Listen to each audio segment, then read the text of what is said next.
Bueno, Marilina Verón, ¿te querés presentar y comenzar con la charla de nutrición? Bueno, bárbaro, genial. Hola, ¿cómo están todos? Hola, Gonzalo. ¿Cómo andás? Te veo recién, Gonzalo, no te había visto. Bien, ¿vos? Bien, bien. Bueno, yo soy licenciada en nutrición. Hace unos pocos años comencé a conocer lo que es esta enfermedad, y ahora es como que estoy un poquito más trabajando con pacientes que tienen amiloidosis. La verdad que es un gran desafío desde el primer momento que se me apareció mi primer paciente, que de hecho se lo decía a mi compañera que está en esta conferencia. Es un gran desafío esta patología porque como no se conoce, justamente es un gran desafío para el profesional poder realizar el tratamiento adecuado para atenuar todos los síntomas y todo lo que conlleva el padecerla, y no solamente la parte nutricional, sino la parte de la contención que requiere, ¿no es cierto?, en el momento de que aparece la sintomatología. Entonces, bueno, nada, esa es básicamente lo que es mi presentación personal. La idea de poder realizar esta conferencia se me ocurrió en una primera instancia poder realizar una presentación más bien general de lo que es la alimentación, ¿no es cierto?, en los principios básicos que tenemos que tener en cuenta, así no tengamos sintomatología y no tengamos ningún grado de ni desnutrición ni de sobrepeso, simplemente basándonos en lo que es una alimentación general, variada, equilibrada, suficiente. Como les digo, la charla como que se va a dividir en varias etapas. En una primera etapa lo que es la parte general, y después enfocada en la sintomatología, como decía, no me acuerdo si Andrea o Carolina, que le sucede al paciente, principalmente que por lo general son las diarreas, la constipación y estos síntomas que empiezan a alternar, ¿no es cierto? Y que por ahí no sabemos cómo resolverlas, y por ahí empezamos a consumir algunos alimentos que no tenemos que consumirlos, se empeora. Y bueno, esa sería como la segunda etapa, y después dedicado a ustedes, me puedan consultar lo que quieran y así poder generar un feedback totalmente dinámico. Bueno, donde ustedes tengan todas las dudas que tengan, se las puedan sacar, y no que sea yo la que esté hablando todo el tiempo. Así que, bueno, nada, Buenísimo. vamos a empezar. Eh, para que voy a intentar compartir la pantalla. Ahí estamos.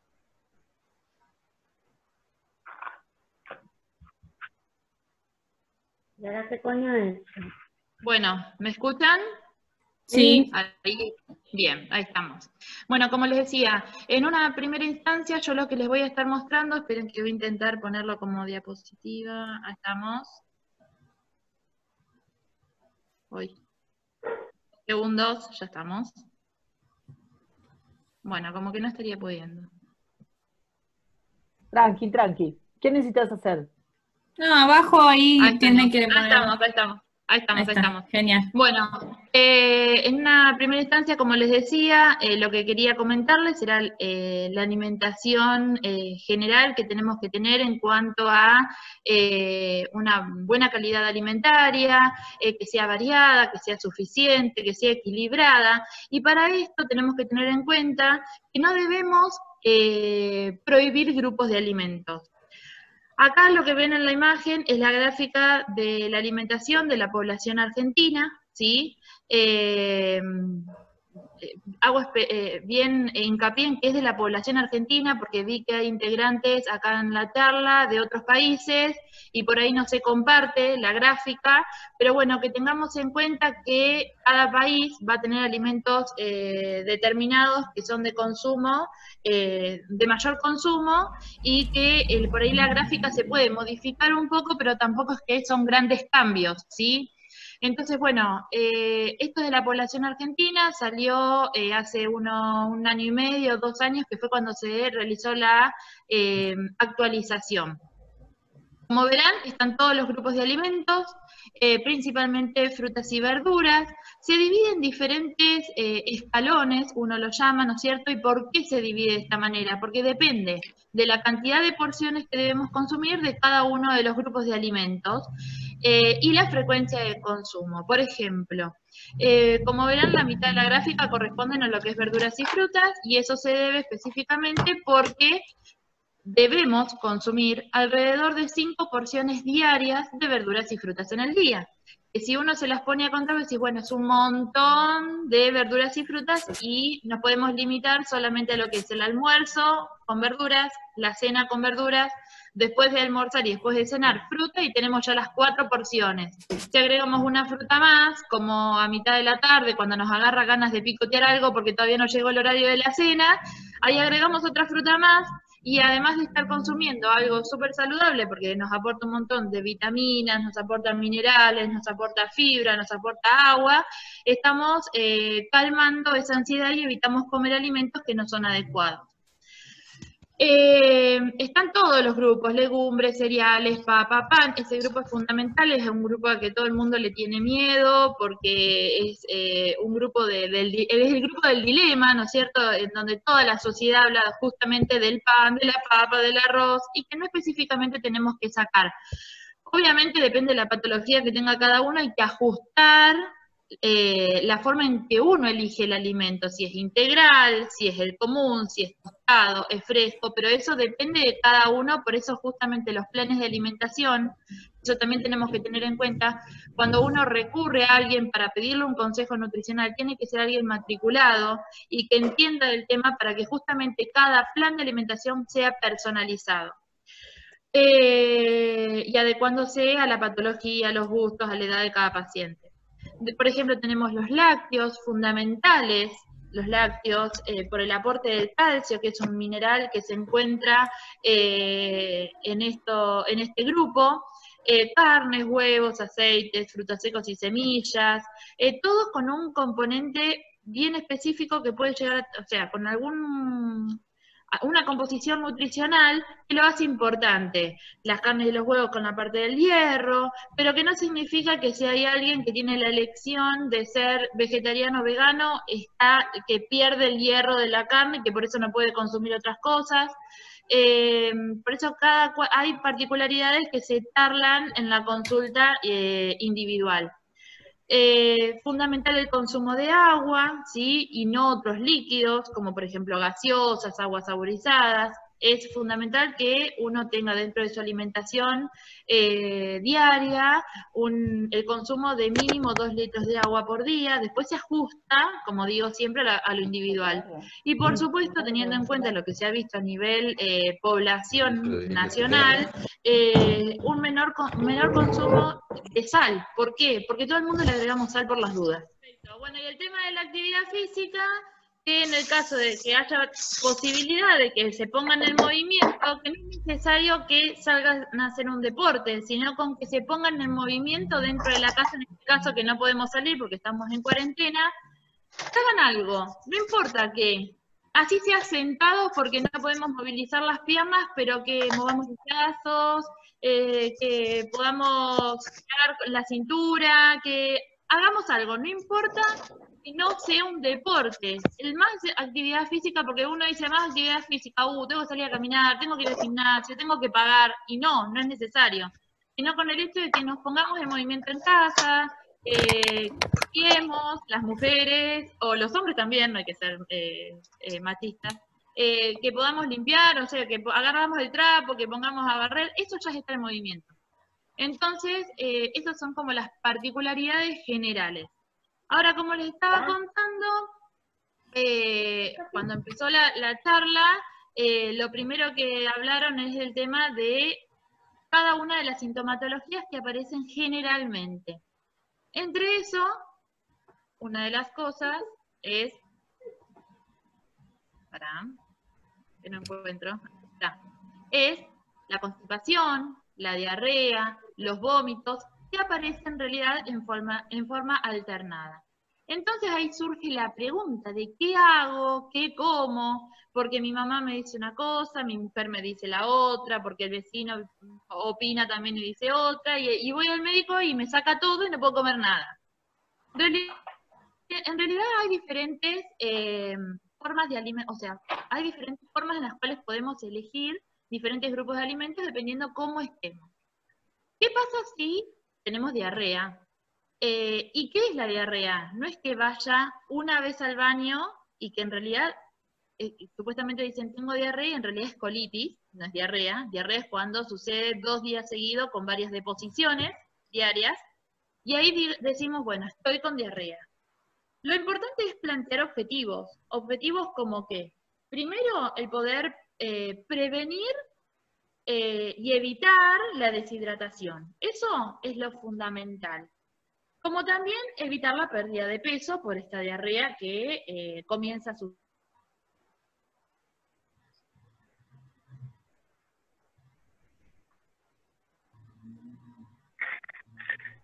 Hola, ¿Me escuchás? ¿Me escuchan? ahora sí. Se había cortado recién. Uy, no te puedo creer. Bueno, sigo con la parte de diarrea entonces. A ver, ¿qué hacemos cuando tenemos diarrea, ¿no es cierto? Entonces, primero evitar la deshidratación y la pérdida de peso, luego tratar de normalizar la motilidad intestinal y por último, como poder volver a restablecer nuestro correcto estado nutricional, que es fundamental para evitar la desnutrición. Entonces, como alimentos fundamentales que tenemos que tratar de evitar, que es como dice en la presentación, son los lácteos, ¿sí? Fundamental porque estimulan al intestino y por eso justamente puede llegar a empeorar la diarrea, la cafeína, el alcohol, los alimentos ricos en fibra, ¿sí? Por lo general también los picantes, porque la diarrea va acompañada de toda una alteración del tracto gastrointestinal. Y ahí decimos, bueno, a ver, ¿qué hago? ¿Qué como? Debemos empezar con una alimentación en progresión. ¿Qué significa esto? Me agarra diarrea durante el día y a la noche me como un purecito de calabaza. No, empiezo directamente, pura y exclusivamente teniendo en cuenta la tolerancia que voy teniendo. Que esto también va de la mano de cuando tenemos vómitos, por ejemplo. Entonces, hay una primera etapa, en donde esa primera etapa es el consumo de líquidos claros. Líquidos claros tales como agua, ¿sí? Caldos de verdura colados, o bien también acompañando el caldo una gelatina, ¿sí? Una gelatina por lo general light, por el aporte de hidratos de carbono que tiene, una gelatina común y que me estimularía aún más el intestino, o algún mate cocido, también claro, dentro de lo que son los líquidos claros. Una vez que yo digo, bueno, toleró bien el líquido, no volvió a hacer gran cantidad de deposiciones durante el día, se pasa a una segunda etapa, que es la dieta astringente. Pero entre el líquido claro y la dieta astringente, no es que tengo que decir, bueno, por horas dejo el líquido, por días dejo el líquido claro. No, en realidad pruebo un día completo con líquido y al otro día comienzo con la dieta astringente, teniendo en cuenta la tolerancia que tenga ese paciente. La dieta astringente, ¿qué es? Es justamente tratar de evitar la motilidad intestinal, pero un poquito más avanzado de lo que es la primera etapa. ¿Se escucha? Sí. Bien, perfecto. La dieta astringente se basa pura y exclusivamente en el consumo de arroz, de fideos, de polenta, de sémola, ¿sí? Se le puede agregar apenas un chorrito de aceite, ¿sí? Pero no quesos fuertes no, entonces apenas un chorrito de aceite y condimentado. Una vez que se toleró la dieta astringente, que dentro de eso también está el pan tostado, por ejemplo, para lo que es desayunos y meriendas. Al otro día ya se puede progresar. Entonces ahí ya tenemos 2 días de dieta, una de líquidos claros, otra de dieta astringente, y se progresa a una tercera etapa que va teniendo, o sea, es de acuerdo a la tolerancia personal, ¿no?, que tenga cada uno. Es decir, bueno, a ver, ¿tolero bien el arroz, el fideo, la polenta, la tostadita con el té claro? ¿Qué hago ahora? Puedo incorporar un puré. ¿De qué? De zanahoria, de calabaza, de zapallo, ¿sí? Con una papita mínima, ¿sí? Que se le puede incorporar. Empiezo con carnes blancas, ¿sí? A incorporar bien cortadito, bien fraccionado, porque lo que tenemos que tratar de hacer es disminuir el volumen, ¿sí? Y aumentar el fraccionamiento de la comida, o sea que tiene que estar bien cortadito, todo que masticarlo bien, cosa de que haya el menor proceso gastrointestinal posible puesto en funcionamiento al momento que llega el alimento al estómago. Entonces, empezamos por carnes blancas. Una vez que tenemos una buena tolerancia a esa carne blanca, en la próxima comida podemos incorporar carnes rojas, obviamente pescados no, obviamente frutillas no, obviamente nueces no, picantes no, durante un tiempo prolongado. Igual que lácteos. Lácteos lleva un tiempo empezar a incorporarlo, pero todo esto es bien personalizado porque depende de la tolerancia que tenga cada uno, ¿sí? ¿Hasta ahí vamos? Perfecto. Genial, genial. Bueno, con respecto a lo que es diarrea, sí, esto, alimentos ricos cuando yo hablo de alimentos ricos en fibra, hago referencia a las vegetales principalmente, ¿sí? Que obviamente no vamos a poder consumir vegetales crudos, pero sí algunos cocidos, como se da en la etapa, en la tercera etapa, que es donde empieza a incorporar los purés de algunos vegetales. Y también hago referencia a los integrales, o todo aquello que contenga salvado, ¿sí? Eso también tenemos que tratar de evitarlo mínimo por una semana, cosa de poder restablecer totalmente la mucosa intestinal para evitar que vuelva a haber una recaída, ¿sí? Cuando ya hay una diarrea de varios días, tenemos que prestar mucha atención a que no haya deshidratación principalmente. Entonces, hay que prestarle fundamental atención al consumo de líquido por parte del agua, básicamente. En el caso del que ya veamos que van 2, 3, 4 días con diarrea, empezar al consumo de, por lo general yo recomiendo las bebidas deportivas, ¿sí? Como por ejemplo, bueno, no voy a decir nombre, no puedo decir marca, ¿no? Bueno, una Gatorade, un Powerade, principalmente Decí marca tranquila, sí, pues si no, Bien, decimos Gatorade, dale. la Gatorade, el Powerade. Yo les recomiendo la de manzana, porque es la que menos náuseas genera, y bien en temperatura ambiente, que no esté ni fría, ni obviamente no haya estado al rayo del sol. Una temperatura ambiente, ¿por qué? Porque las temperaturas extremas, tanto el frío como lo caliente, estimula al intestino. Entonces, una Powerade, un Gatorade, sabor manzana, cosa de que tenga mejor tolerancia.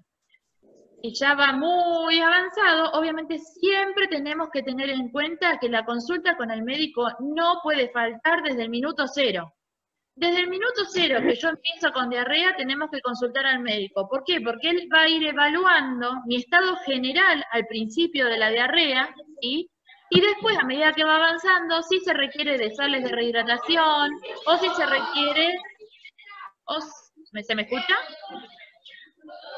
Bien. O si se requiere de alguna otro tratamiento que va de la mano con esta progresión en la alimentación, ¿sí?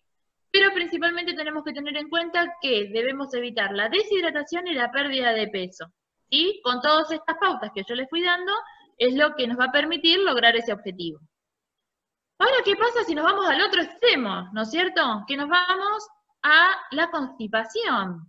¿Cuándo me tengo que preocupar yo si tengo constipación o no? Porque por ahí no voy un día al baño y digo, estaré constipado, o tengo que empezar a estimular mi intestino porque no fui al baño. Y en realidad, la constipación me tiene que llamar la atención cuando hay una retención de materia fecal por un tiempo superior a las 72 horas por lo general. ¿Por qué? Porque entre las 24 y las 72 horas después de que consumí mi último alimento es cuando tengo un periodo de normalidad para poder ir de cuerpo.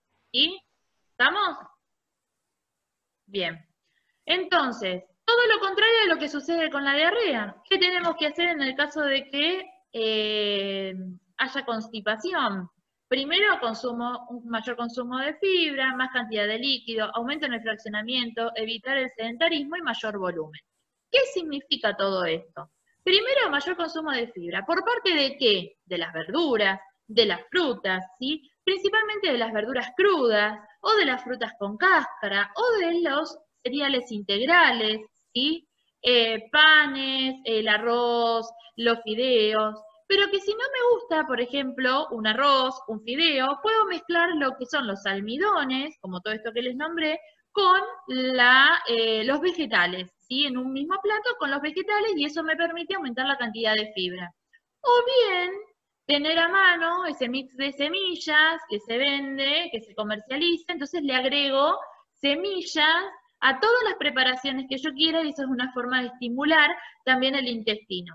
La semilla en estado, así como ni bien la compro, si se la pongo a un yogur, si se la pongo a una tostadita con queso arriba, o si se la pongo a una ensalada, a un puré, a lo que vaya a comer, le estoy agregando fibra pura y exclusivamente para estimular el intestino. Cuando hablo de más cantidad de líquido, es que la mayoría no tienen quizás el hábito de consumir una buena cantidad de líquido en forma diaria. Entonces, ¿qué tengo que hacer? Empezar de a poquito, en forma progresiva, tampoco todo de golpe, a incorporar mayor cantidad. Pasar de esa nada que estoy tomando, o de muy poquito que estoy tomando, a los 2 litros, 2 litros y medio de líquido por día.